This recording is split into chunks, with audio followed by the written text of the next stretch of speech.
شہر میں پھر میں اپنے شوق سے مختلف اہل علم سے وہ سب چیزیں پڑھتا رہا جو آپ درس نظامی میں پڑھتے ہیں، یہاں تک کہ دورہ حدیث کے قریب تک جو ساری چیزیں پڑھی جاتی ہیں ان کو میں پایہ تکمیل تک پہنچا چکا تھا جب میں نے 9ویں جماعت کا امتحان دیا ہے۔ پھر میں لاہور آ گیا 10ویں جماعت کا امتحان دینے کے بعد، اور یہاں آ کے پھر یہ تحصیل علم کا سلسلہ جاری رہا۔ ڈاکٹر صوفی ضیاء الحق صاحب کا میں نے ذکر بھی کیا ہے، وہ عربی زبان کے بڑے اساتذہ میں سے تھے۔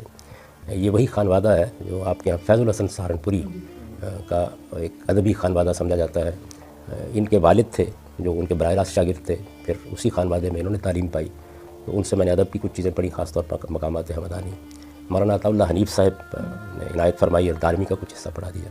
تو اس طریقے سے مختلف اہل علم سے میں تعلیم پاتا رہا، یہاں تک کہ پھر مولانا سید ابو اللہ صاحب مودودی کے پاس چلا گیا۔ بہت عرصہ میں نے کئی برس بالکل ان کے گھر کے ساتھ رہتا رہا ہوں، صبح و شام ان سے استفادہ کیا ہے، یہاں تک کہ 1973 میں پھر مولانا امین حسن اصلاحی سے میری ملاقات ہوئی، اور پھر 25 سال کم و بیش میں نے ان سے دین کے علوم کی تحصیل کی ہے۔